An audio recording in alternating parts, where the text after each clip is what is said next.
don't give up. Just keep going. Just don't. If you fail once, just do it again. Do it until you figure it out and you succeed. You will eventually succeed.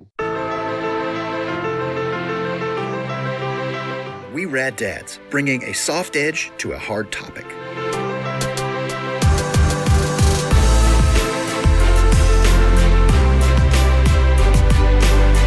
Join us every week as we talk to real people with real stories, from the everyday single parent to family professionals, and find entertainment along the way. Join me, Walter J. Eggers, as I discover and share wisdom. Positive changes start here. Featured episode.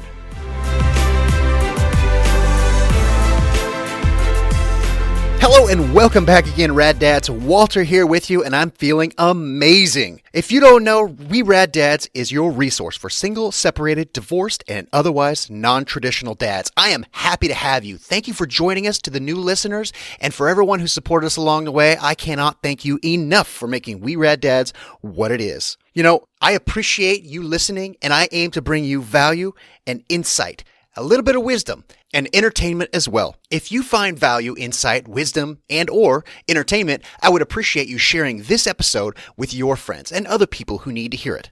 This is a featured episode. I'm on a hiatus right now. The season 1 of We Rad Dads has just come to a close, but I'm not going to leave you high and dry. This featured episode is now being rebroadcast from our archives. It's something that I found value in, and I hope you do too. Now, if you don't know, in episode 52, I highlighted the need to take a hiatus, reset, and restructure for We Rad Dads Season 2, which will launch in February 2017. In the meantime, I wanted to bring you something amazing. Speaking of value, if you don't know, quick links are available on the iTunes player. If you tap on the album art, the colorful We Rad Dads banner on the iTunes player, it will uncover a short show notes section. And in those show notes, you'll have several links of things like our resources page, which has been redeveloped and features several podcasts and other resources that you may find helpful, like Amazon affiliates, which I would appreciate you using. Very simple to do, as a matter of fact. If you're going to buy anything on Amazon, go through the quick links there or on our show notes page and any page at www.weraddads.com. And what that does is allow you to make your purchase through Amazon and for We Rad Dads to collect a very small percentage of your purchase, which would normally go to Amazon. This is an excellent way to support our show and We Rad Dads without costing you a penny extra. Also featured in our resources page is our Audible trial. That's right. Go to audibletrial.com/WeRadDad or click on the quick links to get signed up for a free 30-day trial of audible.com. And not only that, you get a free book to boot. A new addition to the quick links is the episode 0. That's the origins of We Rad Dads. If you're new, this is for you. Okay, I didn't mean to rhyme that, but it works. Listen, if you want to know what We Rad Dads is all about and how I started and what we're headed towards, episode 0 is for you. It's a must listen. Go on over to the quick links, click on the link, and get started on that episode too. And now, to draw everything together, I've created a resource and a place for us to be and have conversations that we can't have elsewhere. It's a private Facebook group for We Rad Dads only. Join us. We're having amazing conversations over there, and we're helping guys left and right. The We Rad Dads that have joined are an amazing group of gentlemen, and I'm proud to be there right with you. So come on over and join us on the We Rad Dads Facebook group. During this hiatus, I'm looking forward to creating more resources, like the 7 Essentials download you will find if you go to the We Rad Dads home base at www.weraddads.com. This is a list of 7 essential things you need to do when becoming a single parent. I hope your new year is going great, and I hope to set the stage for a fantastic 2017. It's time to move yourself forward, and I'm right there with you. Now, without further ado, let's get to this week's featured episode. Hello, We Rad Dads. Walter here. I wanted to take this moment to point out a few helpful listening tactics. If I have the time, I'm going to binge listen as much as possible. Now, often I don't get the chance to do that, so I employed simple tactics to maximize my listening exposure. Tactic number 1, sessions. I often listen in sessions and break up material and capitalize on my spare time. And 2, I listen at speed. At 1.5 speed, I can pick up 60 minutes of material in 40 minutes. Some podcasts I actually listen at 2 times speed. Most players have this option, and I suggest you use it. Want to help us out? Leave us a rating and review on iTunes. A 5-star rating gives us the metrics to keep producing amazing content, and we're here to serve you. If we haven't earned a 5-star rating, contact us via email, walter@weraddads.com. Let me know what I can do better. You can also contact us on our Facebook group at We Rad Dads and follow along with us on Instagram and Twitter. Enjoy our interview. I know I did. Hello and welcome back to Rad Dads. This is your host, Walter Eggers. Today I'm joined by Blaik Ellson. Blaik, how you doing tonight? Hey, I'm doing good, Walt. Awesome. Glad to have you here. Blaik is a father and stepfather, and Blaik taught me a lot about being a rad dad. Actually, a lot of this was modeled after him, after seeing how he was able to carry himself given this circumstance. So, it's my honor to have you on here, Blaik. Hey, thanks a lot, Walt. I'm really excited about this, and I hope that our conversation can help someone else out. Oh, that's awesome. Me too. That's what we're all about here. So Blaik is currently living in Crescent City, California, and works for let's just say you work for the state, and is a hero. Well, I'm just doing a job, but, when I hear recognition like that, I really appreciate it. Thanks, Walt. Absolutely, Blaik, absolutely.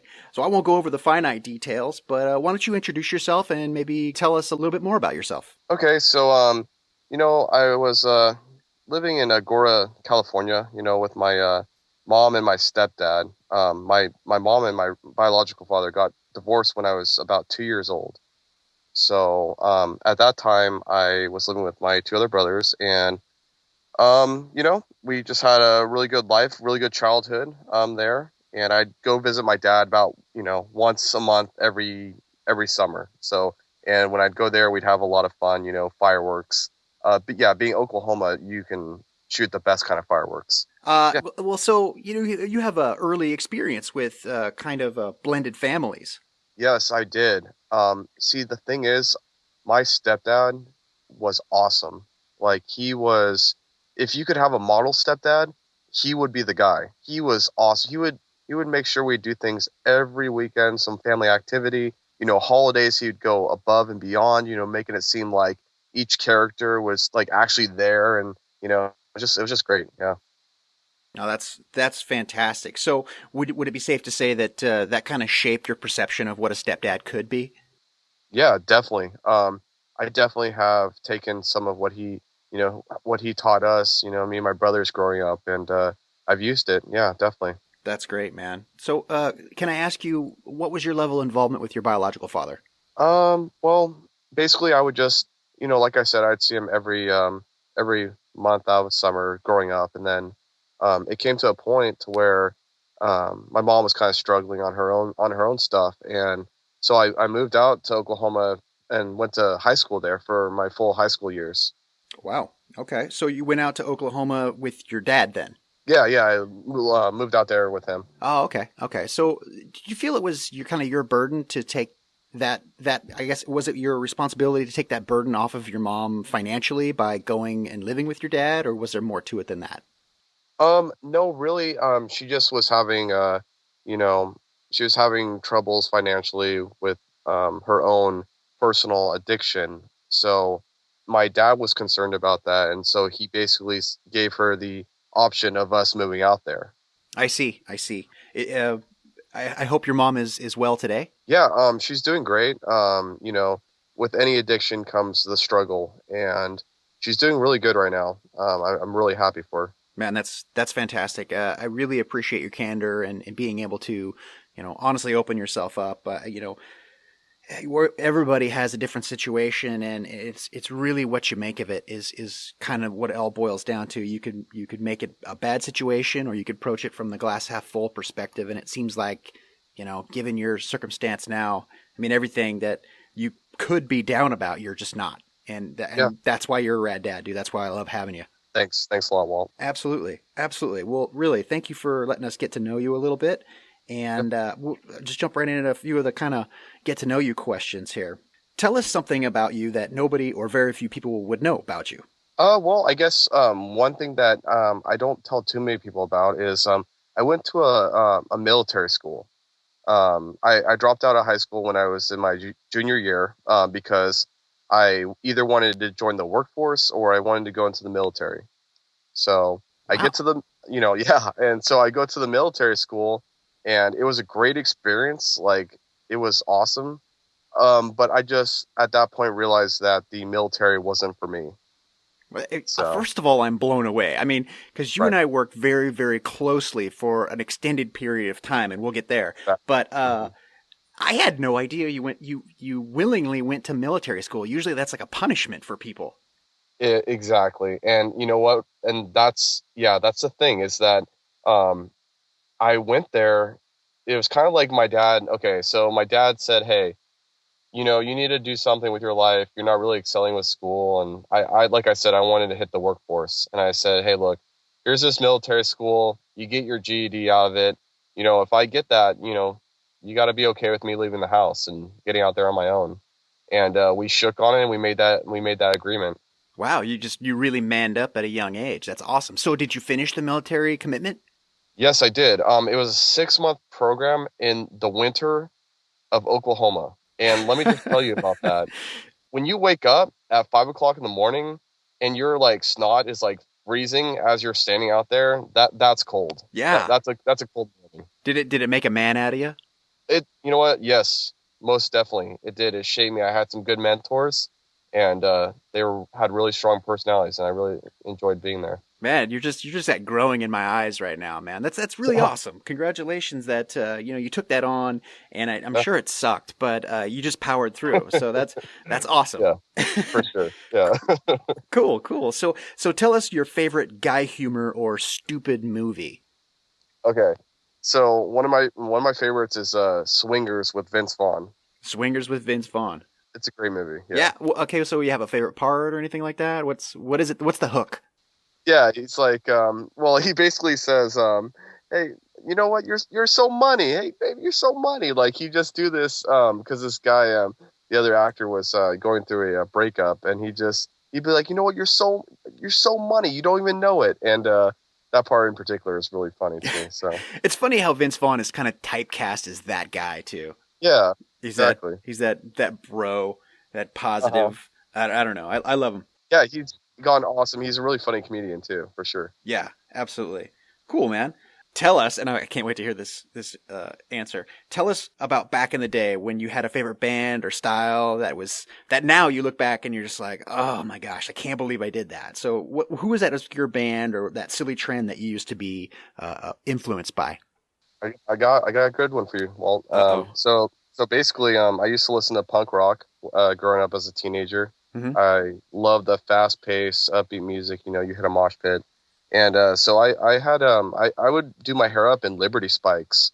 I would buy some Murray's. I think it's called pomade or something like that. It's just like Murray's, yeah, hair pomades, dude. It's like this little orange can of wax, Yeah. and I would do my hair up in Liberty spikes. And in Oklahoma, that's when I was going to high school actually. And then like people would look at me like I was just this like I don't know. Like you're from another planet. Yeah, because I came from Southern California where that stuff Oh. was like almost normal. Okay. And Yeah. You're, yeah. you're just blowing people's minds in Oklahoma is what's happening. Oh my algebra teacher was infatuated by me, like the way my hair looked. He took pictures of it. It was hilarious. Okay, so I got to say this right now. We have got to get a hold of one of those pictures and put it on the site. Right next to where the Cliffs notes for this podcast is going to be displayed. I will do my best. Okay. I think my dad has an album, and I'll call him and see if he has a picture. That would be freaking fantastic, man. We'd love to see it. Thank you. Definitely. Awesome. So I would hope that being a dad has allowed you to recognize some of the struggles that your parents have had while you were young and growing up. Tell us a brief story about your childhood where you gave your parents gray hairs, something that when it happened, it totally wasn't funny, but now you can look back and it's kind of humorous.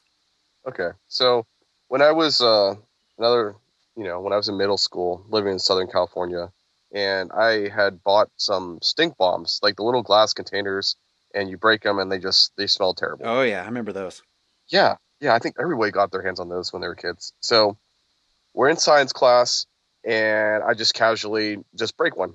And everyone clear the building as fast as you could, like, maybe say a sentence. It was that fast. It was just everyone was storming out of there, and then of course, somebody ratted me out. So Of course, that's how it works.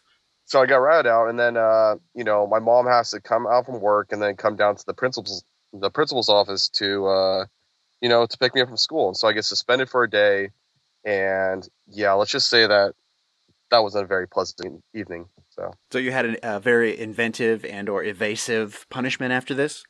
Yeah, yeah. My mom, she's pretty lax with punishments, but yeah, she took my game console at the time out, and I think she took the TV cable out or something, and I was just kind of sitting there in silence in my room, which she thought was a punishment, but I didn't mind it too much. But there was this one particular moment where this guy was doing some maintenance, and he said to me, he's like, I'll never forget this. He's like, yeah, I got suspended from school once, and now I'm doing this, and like, he was kind of looking rough around the edges. I was like, wow, I do not want to end up like that, so I don't think I'll ever do that again. Do you think that's why you said it?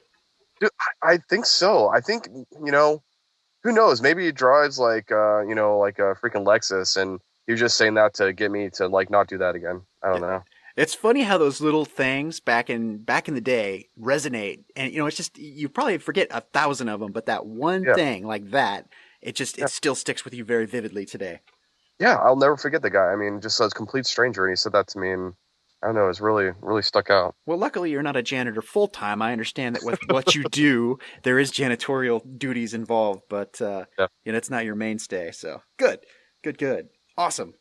All right, so we're going to move into kind of more of our format here, and I've got a mantra that we say here at We Rad Dads, and it's definitely one of my favorites. It's a quote by Charles Schwindel. It says, "Life is 10% what happens to you and 90% how you react to it." How does that resonate with you in your life currently? Well, I would say it's every day for me. That quote in particular, to me, means like what's your attitude on a day-to-day basis. Like, life happens. We can't stop life from happening. And, your attitude is key to your environment and to what your situation is, really. That's again, that's like a glass half full again. I mean, that's just, you have to have a positive outlook on life. It cannot be understated the importance of having that optimistic outlook to carry you through the difficult times, man. I've failed at that a couple times myself, and it just takes you to a terrible place. I don't know how many times I need to go there before it's like, okay, yeah, enough of this. I'm done with it. And I'm kind of a glass half full guy right now. So good. And hopefully forever from here forward. So. It's the only way to be.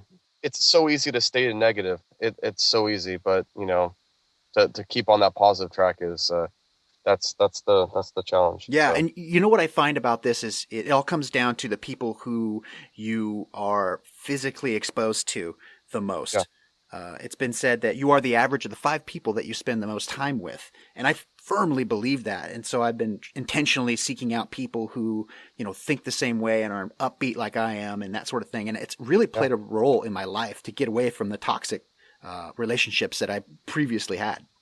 Wow. Oh, that's great. That's great advice, actually. I mean, yeah. Well, I appreciate that, and there you go. That's your nugget. Cool. Okay, Blake. Can you tell us about a best moment that you have today? It's something that's most memorable, something you're extremely proud of so far in your life. Yeah, most definitely. I would say that my daughters, definitely proud of all the daughters that I have, and the way that they act is amazing for their age. Now that's fantastic. Okay, cool. So, what are your initial reactions when someone identifies himself as a single parent, step parent, or a stay-at-home dad? Well, my initial reaction is I kind of just start thinking about it, like, okay, so what happened with this person, and I start thinking like, why is this person a single parent? I don't jump to a judgment. I don't judge people because they're a single parent. Something has happened to where it's out of their control. Something didn't work out along the lines, or this and that, or maybe it's the other party who just wasn't in it all the way. So that's just kind of what I think when I first, meet one or see a single parent. Makes sense. It's very important to not make those snap judgments, especially in those cases. And, I guess previous to my firsthand experience as not only a step parent, not only a stay-at-home dad, but now a single dad, I didn't have any reference for that. And now that I do, it's just my line of thinking was way off. And now it's just like, I got a lot of respect for anybody who pulls it off even marginally, let alone pulls it off well. It's a challenge. And, it goes back to kind of like, the attitude, the attitude check. It's, if you have a good attitude about it, usually you're going to succeed. Yeah, absolutely. That's well stated. Cool, man. All right, so we're going to get into some heavy stuff here. Okay. The bomb crater. When your life absolutely explodes due to an event, you are left with a concussion, you're unable to process what is going on around you. You have blurred vision, ringing ears, and you're trying to stand, often crawling in the soft soil below you. You're stuck below ground in a smoking hole, and your perspective is completely narrowed because you can only see the hole and the sky above. So tell us about the bomb in your life. What event or related string of events dramatically changed you? Okay. So, when I separated from my first daughter's mother, I was in a bad place. I was really, being my first daughter, I wanted to give her the, the childhood that, I had, but be there for her and not, separate. Because I don't know if I mentioned in the first statement, but my mom got separated to my stepdad as well when I was about 10 years old. So, oh wow, that was really rough for me because I really loved the fact we were all together and we do all these fun things together as a family. And so I didn't want that to happen to Alana. So when we separated, I was feeling all those emotions that I did when I was a kid, really. Mm-hmm. And I started drinking. I started, drinking alcohol to kind of suppress the feelings that were going on. And another thing too is I wasn't talking to anybody about it. I was just hanging out around friends. I was socializing, and I just didn't really want to talk about it. I was kind of trying to avoid the situation altogether. So one thing, go ahead. One thing with that is that I you should really just talk about it. Even that as a guy, us as guys, we don't want to talk about it. No, not at all. Definitely not. That's like the last thing we're thinking. Yeah, because it's weakness. You don't want to show weakness. Yeah, exactly. So, but if I could say anything, it'd just be, man, just talk about it. Just talk to somebody about it. Yeah. Let me clarify my just previous statement. It's not weakness. It's often perceived as weakness by other people. But in reality, if you're able to talk about it with somebody whom you trust, that's actually strength. That's a huge strength because if you keep it inside you, it's going to eat you from the inside out like battery acid. It'll just devour you. That's great. Yeah, I never really actually looked at it in that context. That's really good. Yeah. Man, it's just all these. I'm constantly enlightened by the people whom I interview. Not only that they're willing to open up, but the things I learn about them personally, and it blows me away. It's very humbling in my own life, and I know you've processed and dealt with this sort of thing, but it's just like. We talk about this thing where if everybody put all their burdens out on a table and you were able to pick whatever you wanted, we would gladly snatch up our current burdens in lieu of, somebody else's problems. Oh yeah, definitely. Now, that's a quote from somewhere that I just totally butchered, but I'll get it straight one of these days. Awesome. So you hit on this a little bit earlier. So physically and emotionally speaking, where were you while you were in the bomb crater, and what mistakes did you make? You mentioned alcohol and then isolation, but were there anything else such as, other addictions, other distractions, living in the past, depression, anger, doubt, diving into work, any negative habits? Yeah. One thing was kind of, just unsatisfied like relationships with other women, basically hooking up with other women and not really not building a relationship, just like one night stands type thing. And that wasn't healthy either. I would wake up in the morning and just be like definitely depressed. There was definitely a period where I was depressed, and it'd just be like when you feel depressed, like you feel like the day is just so like dreary and so long. You feel heavy. I guess that's the way you Yeah. can explain. You feel heavy. Yeah, You absolutely. know, I don't know. It's a tough feeling. Yeah, no, depression is no joke. The symptoms of depression are not only mental but absolutely physical as well. And they basically they poison your mind. It's no different than alcohol. When you're drinking alcohol, you're not in your right mind, and for whatever reason, now I don't know have the science on this yet, folks, but I will. Uh, the chemicals in your brain just aren't functioning correctly. Yeah. And it's important to first of all, not so much self-diagnose, but just recognize the different symptoms, Mhm. and then recognize whatever it is that kind of makes you happy for the moment. And it should be identified as a positive thing as opposed to a negative thing. And in this case, you turned to alcohol to try and get your mood Yeah. up, I assume. Hmm. Yep, that's correct. And that's a pretty common thing, isolation, alcohol, depression. I'm not going to sit here and tell you that I hadn't struggled with those things. And whether or not you'd like to know, I'll tell you that, the short-lived, inconsequential relationships with women is actually a very common thing as well, and absolutely unhealthy at the same time. Definitely, definitely. So from these addictions and distractions, what did you learn? Was there like an epiphany? Was there a point in time you just kind of poked your head up and said, what is going on? What was it? What happened? And tell us about it. Yeah, definitely. So I think one reason why I was kind of drinking alcohol excessively was I was trying to basically run away from the problem, run away from the broken relationship that I had with my ex, and the fact that I wasn't around my daughter um, every day, which I wanted, and so I was running away from that, and I learned that I had to talk with the mother. I learned that I had to communicate with her. I couldn't just, you know, not talk to her. And I was doing that for a period of time to where I just didn't even want to communicate. And that doesn't work out. Nothing.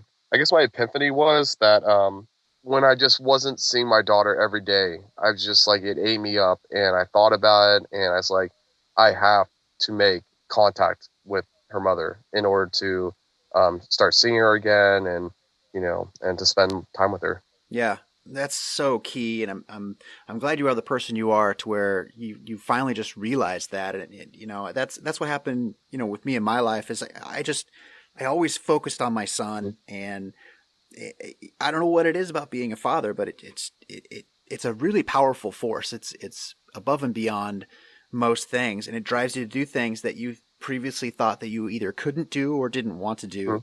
And in the end, I'll let you know right now. I mean, this spoiler alert, but no, actually, no, this isn't a spoiler. This is like the meat and potatoes here. This is the value. It's totally worth it, people. So if you're at the point where you're not talking to the mother for various reasons and you're not involved in your kid's life, I cannot strongly enough urge you to take the first steps and start building those bridges. Yeah, that's really great. Well, and that too, I think a lot reason why people don't do it is they're embarrassed or they're ashamed. Yeah. And and then you just put it off another day, or a month goes by, and then uh, like you're saying, you just have to just take that step. Yeah. Yeah, absolutely. Thank you.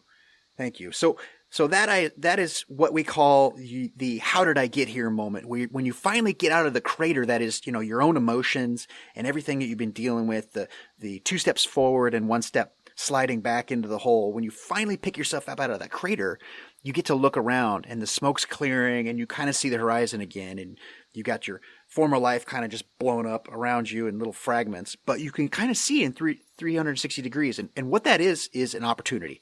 So did you see an opportunity there? And then what did you do based on that opportunity?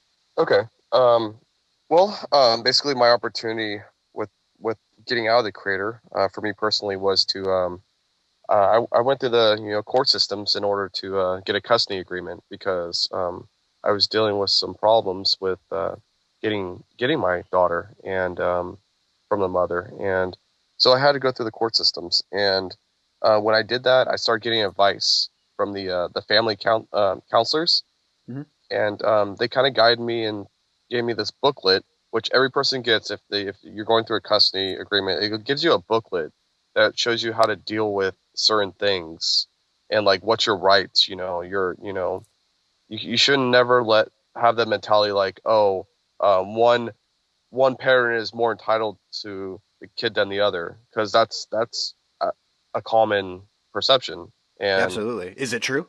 no, it's definitely not true. It is not true at all. But you do have to put in the work and effort. You can't just be like, oh, I'm entitled, because there's certain avenues you have to go through in order to, make it happen.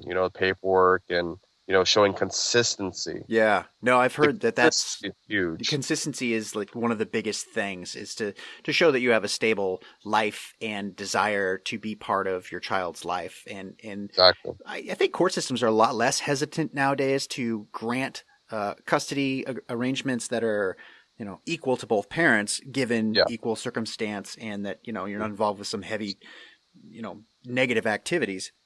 Right. But you got to get out there and make that happen. So let me ask you, because I've not gone through that type of court system before.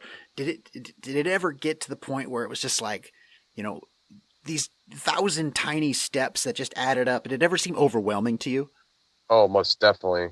It'll make you not want to do it. Yeah. Like, I mean, for my particular situation, we would go to a mediator, and it was kind of, a thing where they would say, okay, so what's going on? What percentage can we agree on that both of you can have, our daughter? And I was like, well, I want 50-50. And, that wasn't granted to me, because it all has to do too with the child development and what age they're at. Mm-hmm. Because it is true that, depending on the child at what age, they are going to need their mother more than the father, or a certain age where they're going to need their father more than the mother. So there it is. Yep, it was going to happen. You were saying, as far as child development goes, that the child at certain ages will need their mother more than their father. What is that a perception? Is that a perception on your part, or is that something that the court system told you?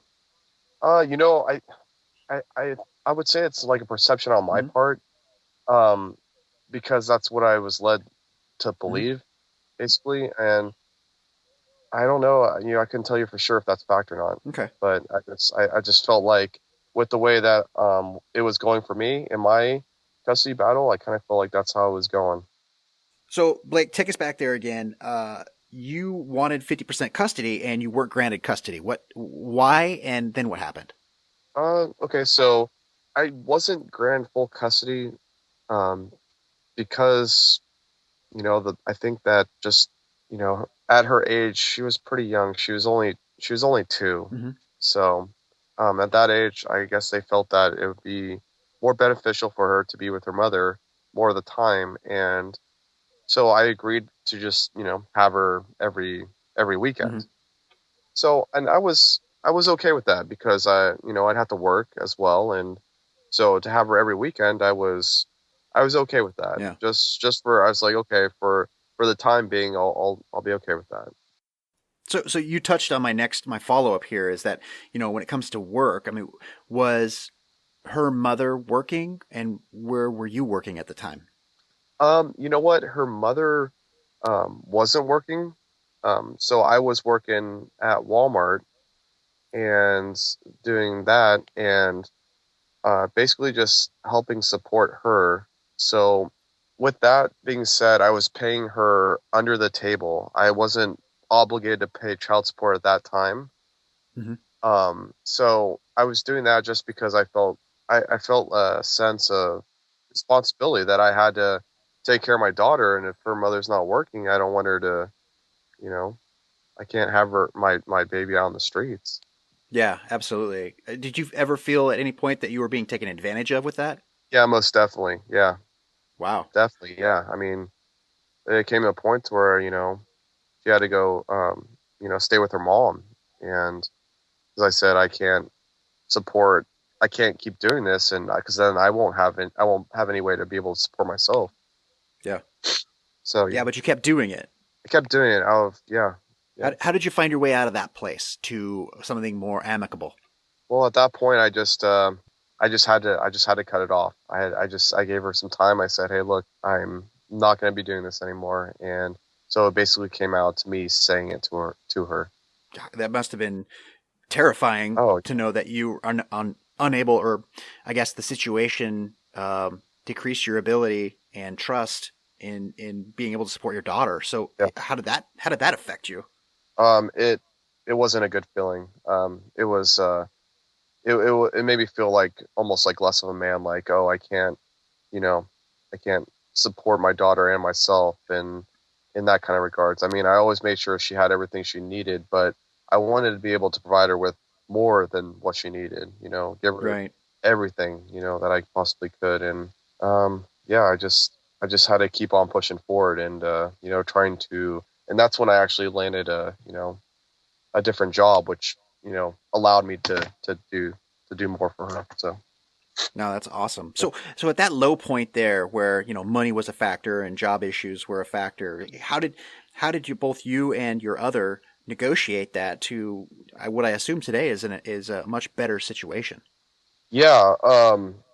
Yeah. As far as the money goes, with that, basically I pay child support now. So I'm actually in the system now, which Hmm.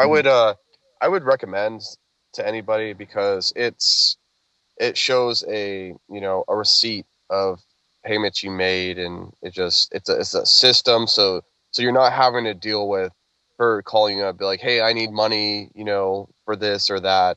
It's just a set system. It's a consistency on both parties. Definitely. Checks and balances, and Exact. it shows that, there's an absolute record by a mediator, Yep. and it'll basically hold both parties accountable. And Yep. it totally sucks, I'm sure, Yeah. to have to deal with that sort of thing.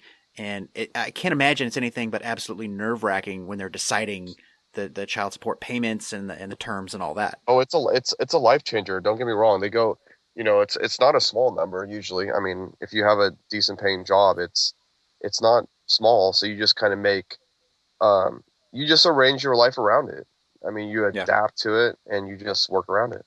So it sounds like you're fairly happy that you took that avenue eventually. I am, yeah. At first it was tough because I wasn't used to it, but as the years gone by, it became normal. It's like I don't even notice anymore, and I've been doing it for I guess about 5 years, no, 6 years now. I've been paying child support, so Nice, yeah. nice. So do you have 50% custody now? No, I don't because I live in Crescent City and she lives in Wairika, so I see. the schooling. But the thing is with that is phone calls. You can stay in touch by phone calls, and I wasn't the greatest at doing that, and I think that comes from like my dad, because my Hmm. dad, he would never really call me. Like I would have to call him, and that's kind of like how it is to this day almost. And so if I had any advice in that avenue, just make sure you call your kid on a consistent basis, or just let them know, hey, what's going on in your life, and to show interest in theirs as well. And that you care. That you Yeah. care. That's huge, man. I appreciate you sharing that. That you've been dropping some nuggets on us for sure. Yeah. And that's one of the things that other guests have actually touched on, the fact that technology's come a long way in a short time. I could see someone's face at almost any place Yeah. on this earth. Mhm. And we use that, man. I know that when my son stays at his mom's house, I see him every night, and man, it sucks. It sucks to have him not here, but if the caveat is I get to see him on a screen, then I'm happy. I'm okay with that. So Definitely. that's awesome. So we're gonna try and work our way back up, okay? Sure. Yeah. Hey. So you're regaining momentum here. Um, you're an upbeat guy by nature. I can tell. Yeah. Not just by everything that I've heard so far, but I know you personally. Would you share a favorite motivational quote or mantra that just kind of help keep you going, help you emerge from that crater? You know, I got a really good one actually for this one. So when in doubt, remove the doubt. If you have a doubt about something, get rid of it, eliminate it. And it took me a while to really understand that, Hmm. but like it makes a lot of sense. Like if you have a gut feeling about something that's not right, like attack that and like hit it and, fix it, get rid of it. Just, you don't want that in your mind. You don't want that doubt. So you want to, it's something I kind of live by now. It sounds like you're saying face your fears. Yeah. Yeah. Basically, yeah. Face your fears. If you have a Yeah. fear or a doubt or anything like that, yeah, face it. No, that's strong advice. I know I've done that a couple times, and every time it's been rewarding. Sometimes I get smacked down, but at that point, Yeah. you know what is and what isn't. Given your circumstances in history, how has your family, specifically your children, driven you to find success and strive for excellence in your daily life currently? Well, with that, I think that with any parent, when you basically have a kid, you're thinking, oh wow, I gotta step up my game here. I gotta give this small human being the best life I possibly can. So I think that just the motivation factor is basically just like natural in a way. So Yeah. I think that when I look at my kids now, they not only have to motivate me to give them a better lives, but I have to keep up with their emotions as well. Like with 3 girls, I can only imagine that's pretty taxing. oh boy, let me tell you, with 3 girls, I've gotten better at it. I grew up with all brothers, like we talked about, Yeah. and now I'm dealing with girls. It's a different game. It's touchy, But you wouldn't do it if you didn't love it. I wouldn't do it if I didn't love it. It's almost so easy now.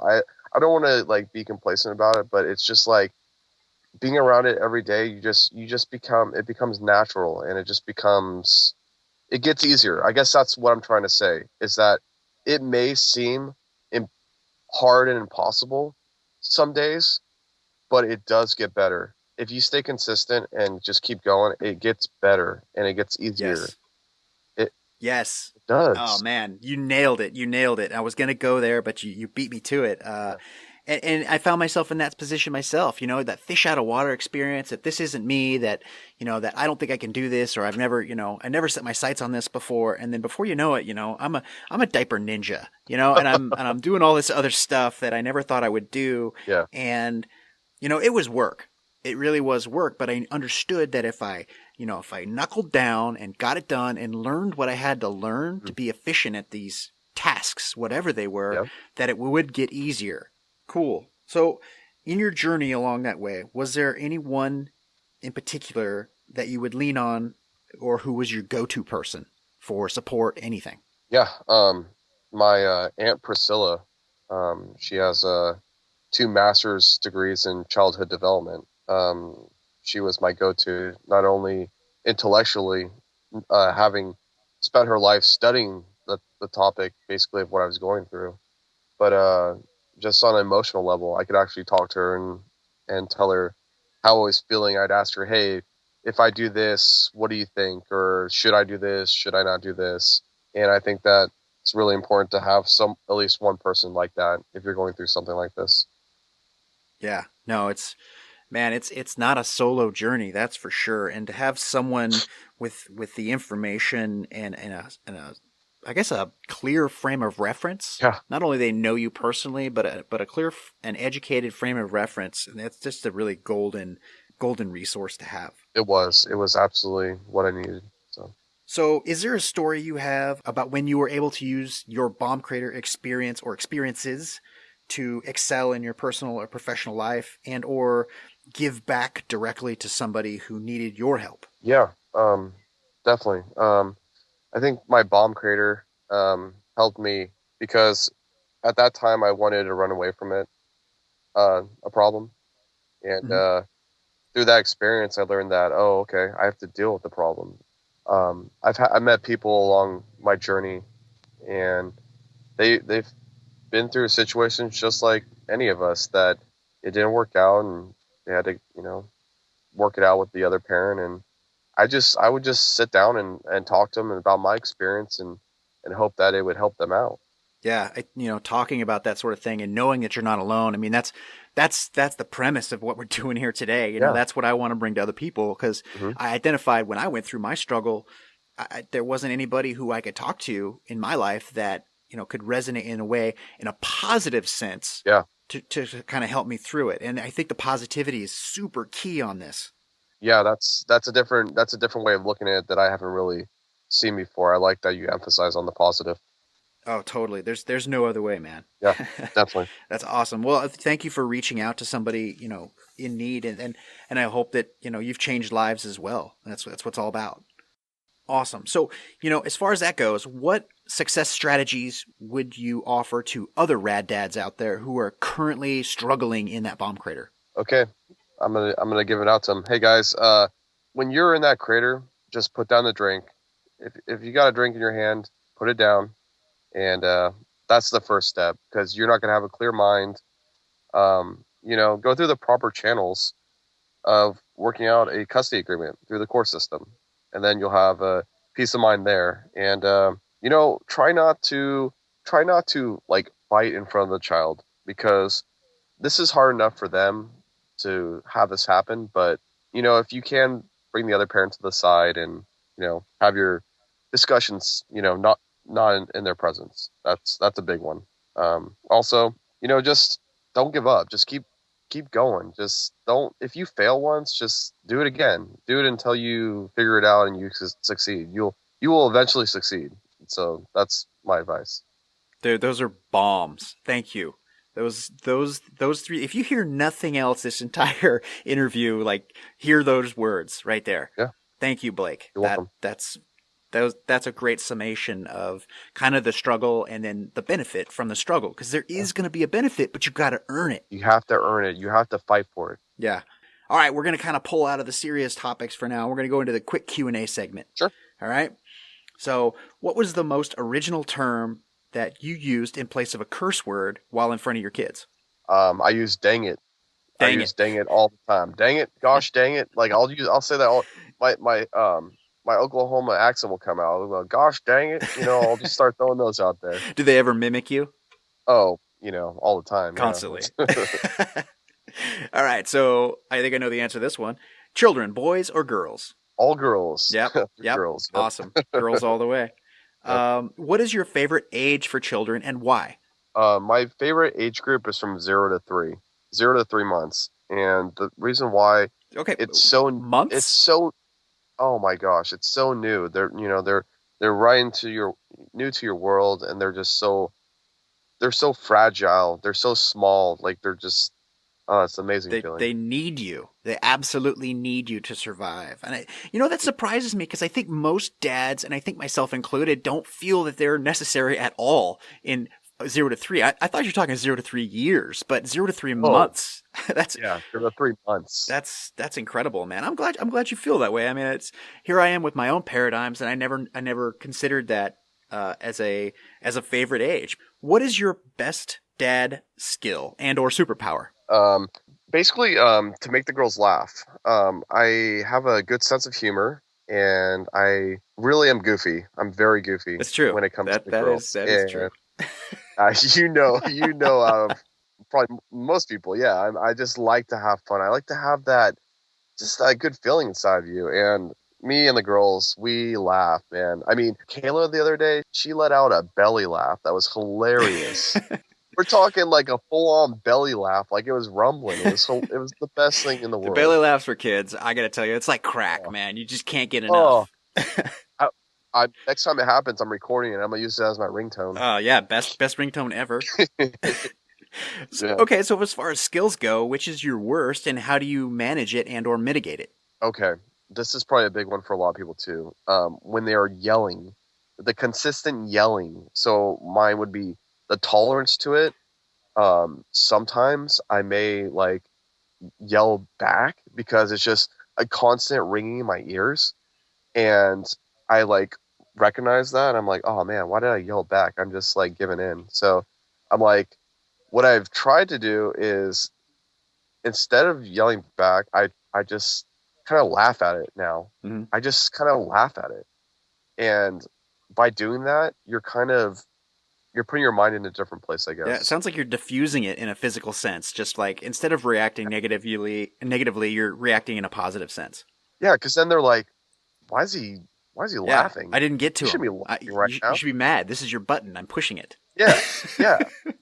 And they get, they got the mom on lock. They got Lana on lock. So but she's doing, she's a mom. She has to deal with a lot more emotional stuff than I do, because I don't know what it is, man, but my daughters, they seem to go after the mom. It's something else. You got to jump in there and save her sometimes. I do. Yeah. Oh, a lot. Yeah, you have to. You got to get the mama's back, Yeah. Yeah, absolutely. And it's a team event, man. If you're lucky enough to have a team, man, it's a full-time job. That's what I'm saying. Like, I have a team because I went through all the adversity and all the challenges from the first one that I learned from all that stuff that I would do, like maybe some of my selfish acts, or, I learned from all those things. And that's why I contribute that to my relationship today. So, just kind of a positive on that. There's another nugget, for having gone through that bomb crater, is to recognize, not only what you do have, but what you could have if you put some work into it. Yeah. Yeah. Awesome. So, hey, while we're talking about screaming real quick, okay, am I the only one with tinnitus? Do you hear that ringing like constantly now? I know you work with chainsaws, and so did I, but I'm pretty sure my ears were fine until I had a screaming child in them. Oh, sometimes I'll be sitting there, and then all of a sudden my ear will just start ringing. Like, I don't know what it is, but like, it's more consistent than it used to be. Yeah. I'm fully in denial that it has anything to do with chainsaws. Yeah, no, it's definitely not the chainsaws. We'd wear earplugs half the time. You don't get earplugs with the screaming kids. No, you don't, actually. I got to develop a product for that, actually. I've got one in mind already. So, yeah. I would love to see it. Please let me know when it comes out. Oh, it's totally on its way. Yeah, dad ears. That's what it's going to be called. Nice. So, okay, as far as young kids go, they come up with interesting words for all kinds of stuff, especially when they're learning how to talk. So what was their favorite word that one of your young children came up with? It was kind of your own language. What was it that they said, and what were they identifying? With Kayla, my youngest, she has a real hard time pronouncing words. So basically every word that she tries to pronounce, I'll have to double take and really watch her lips and her body language. Mm-hmm. But one that she uses a lot is she'll go use, like what do you want? Use what? Like, but then I figured out that she wants juice. So every time I thought she was trying to say use, she was saying juice. It took me a while to. Yeah, they come up with some interesting terms. Name a cornerstone trait that you're trying to instill in your children. Why is it important for them to have it? Okay, being a hard worker, having that skill is essential. Like when I was a kid, growing up, my uncle kind of took on my a fatherly role, as you would say, and he put me to work. He would make me, whenever I go over to his house, it wasn't usually to play video games. He would have me out in his backyard, pulling weeds, doing plants, and he just kind of instilled that sense of pride and hard work. And I'm passing that on to my daughters because I feel like it's going to pay off in the long run. It totally does, and you look at yourself as an example. Without hard work, you probably wouldn't be where you're at right now. You may still be the Walmart greeter. I mean, who knows? No, most definitely. Yes. That's something I'm finding actually is somewhat of an uncommon trait, is to have a physical work ethic like that anymore. Oh, it is. I see it in my line of work, especially a lot of newer guys coming in. I'm just not seeing it as much as it used to be. No, I see it too.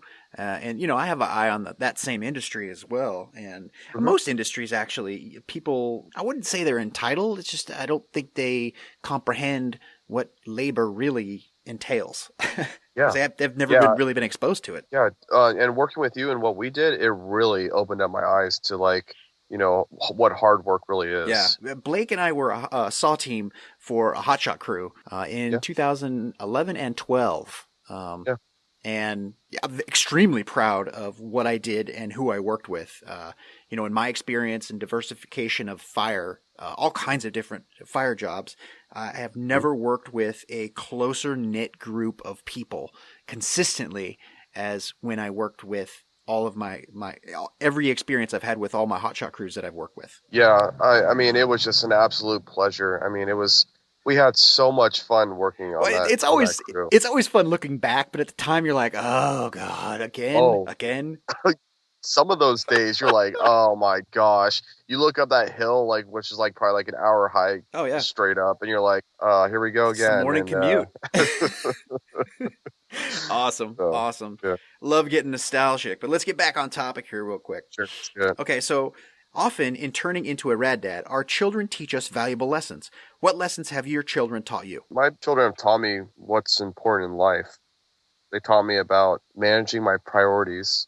And when I say priorities, I mean like what's going on in your life. Like, if you're a social person and you like going out, I mean, that's great and all, but are you doing it too much? Like, should you maybe be spending some more time with your child? So that's one thing that has really just been a part of my life. Like, because with my, I'm kind of a young rad dad, and when I first had my first daughter, I was 19. So Wow. I'm around an age group that is out having fun. You're not thinking about kids at 19, but some of us have to, and some of us have to step it up. So Yeah. yeah, No, that's really solid advice, actually. I'm not a young rad dad. I guess I'm an average dad, rad dad. I don't know what to classify myself, but yeah, yeah, I even had an issue with that as well. And, finally I realized the value in spending time with my son and my family as yeah. opposed to, carousing with a bunch of more or less strangers. And I finally kind of turning a page, like, again, back to the whole, like, surrounding yourself with the best people possible to make yourself best. They weren't in my situation. They didn't understand a lot of the sacrifices that I ended up having to make. And I really kind of like not having that part of my life anymore and just being all about my son. It's worth more. Like, it's more substance. It's more, you can actually like look at it and be like, wow, this is real. Like, this is something that I really am proud of. Yeah. Versus Yeah. something that you're like, oh, okay, that was fun, but it didn't really go anywhere. Yeah. And you skeptical dads out there, I mean, I'll tell you right now that it's time well spent that you will never ever get back.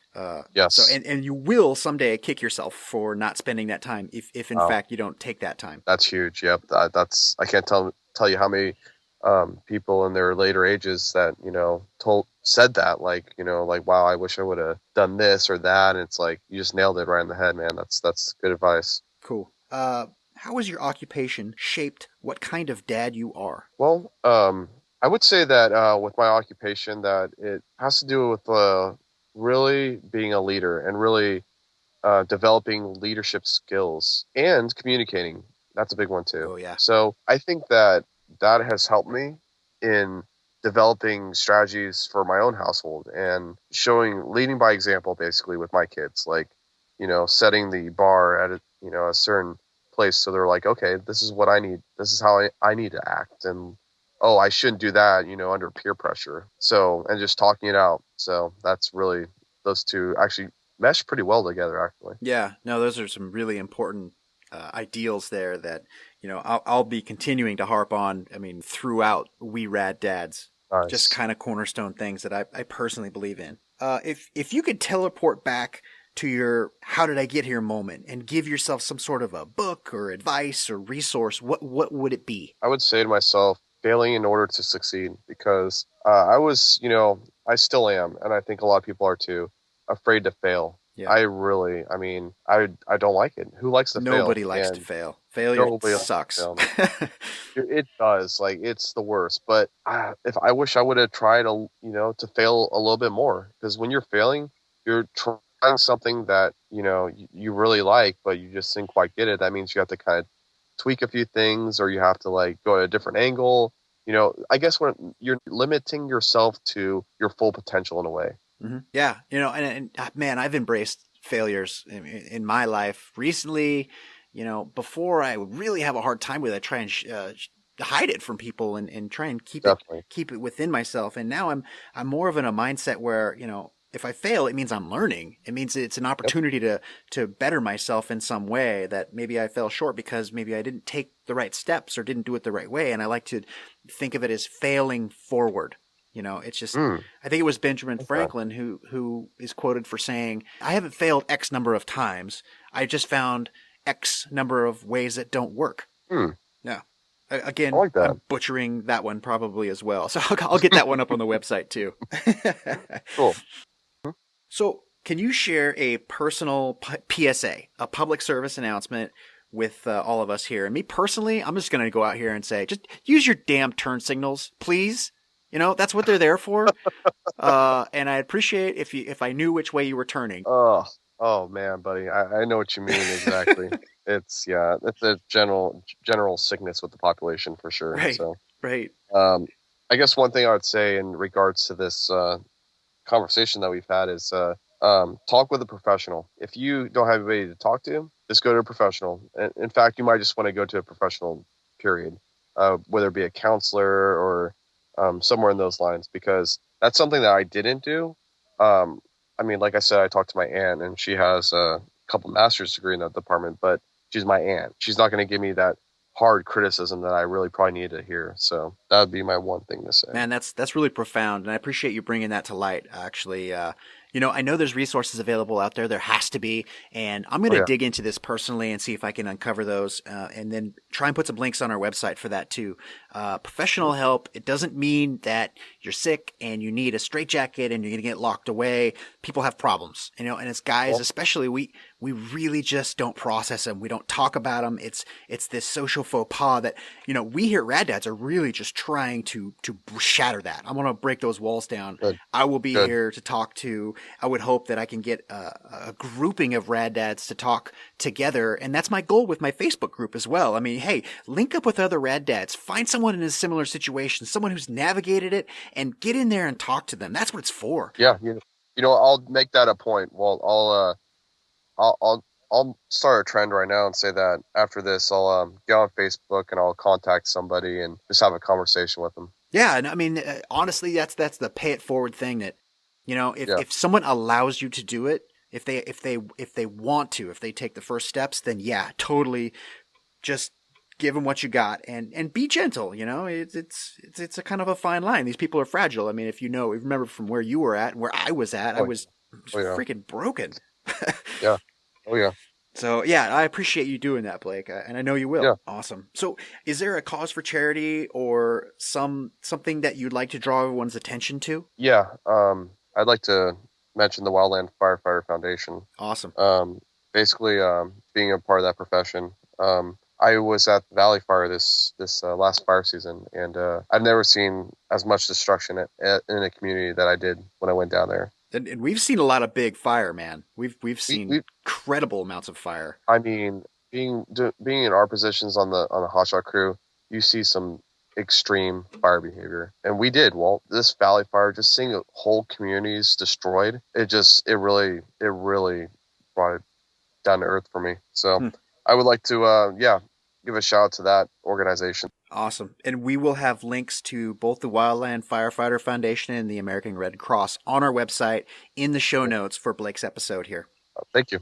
Yeah, absolutely. Thank you. So here it is. This is your opportunity to kind of, give out, any information that you want to kind of wrap up here with. And this is your soapbox. So here you go, buddy. Okay. So I just want to give a shout out to all the Rad Dads out there. I hope that some of my information will help you out, and I'll be on the Facebook page. So if you guys want to give me a shout out, or if you have any questions, I will be more than happy to answer them.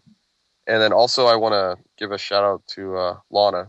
We're going to be getting married in April 16th. So Walter, I know you'll be there, so that'll be a lot of fun. Absolutely, man. Thank you for inviting me. And I kind of saved that as an Easter egg to the end here, and I want to congratulate both you and Lana for making this work, man. It's not just the Rad Dads that make this happen, guys. So give recognition where it's due as well. And me to Lana, thanks for putting up with Blaik. Seriously, you're an angel, dude. Awesome. Well, thank you for joining us today. And I could talk about this for days. I've got a ton of energy for it, and I'm glad you do too, man. Thank you for sharing all your nuggets of wisdom with all the Rad Dads out there. Yeah, no problem, Walter. Thank you for having me. Absolutely. Our pleasure. Well, that's it for this episode of We Rad Dads. I sincerely thank you for joining us. Don't forget to look us up at www.weraddads.com. There you can find links to our Facebook page and Twitter account. Got a question or comment? It may be featured. Email me, Walter, at weraddads.com. I'd love to hear from you. Thanks again for joining us. And remember, stay up, stay connected, and stay rad, dads.